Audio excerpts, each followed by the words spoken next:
What's up, guys? Welcome to another little instructional video on teaching you concepts for your training so that you can learn how to program for yourself.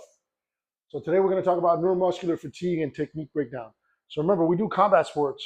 So it's not just about moving in a particular pattern, it's moving in your particular pattern because every style of fighting is a little bit different.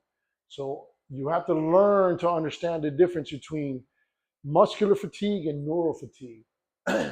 So if your technique starts getting crappy, but your body isn't really feeling tired, what you basically is what that's telling me is that your CNS system or your central nervous system, either your brain or your spinal cord is tired, which means that you start kind of messing up your technique, whether it's in jiu-jitsu where you're not sequencing things properly, whether it's in striking where you're keeping your hands down, or whatever your version is of making like minor errors. So there's two different types of fatigue. There's peripheral fatigue, which is basically the muscle itself. So think the heavy feeling, the burn, that's normal stuff. This is basically muscular fatigue. The difference is central fatigue. That's where the brain and the spinal cord, kind of like what I said earlier. So you got to think of it this way. You got to think of it as that we're an electrical system. So as we start to do certain techniques, there's a combination between muscle and telling the nervous system to fire those muscles. You can exhaust the electrical system without exhausting the muscular system. And so that's one of the things that you have to look out for. Your striking is going to get crappier. You're going to start telegraphing. You're going to start losing sequences. And if you start doing that, there basically is like, it's an indicator that you're doing a lot of neural fatigue.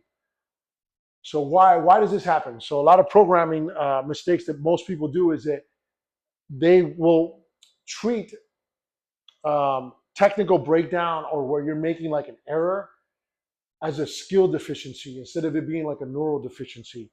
So what you'll end up doing is that you'll end up upping drilling, but that makes things worse because you never learn how to do it under fatigue. Okay, or you're doing too much. That's the other thing that a lot of people do is where they'll be doing sparring, lifting, sprinting, all within a 48-hour period. So you can't be doing that much CNS stuff.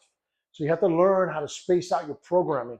Okay, so the fix for us is basically train technical quality under accumulated neural load. So here's a good example. Let's say we're a striker. What I would do is have a bench press with, let's say, chains, or you're doing like heavy lifting, where you're doing 1 to like 8 reps. You do, instead of doing like a 2-minute rest, you go to the punching bag or you shadow box for 1.5 minutes.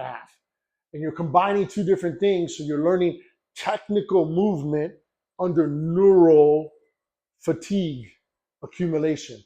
So by you lifting heavy with the bench and then combining it with shadow boxing, and where you're putting like solid attention towards the actual technical aspect of it, when you do it in a real setting, it's going to be more effective.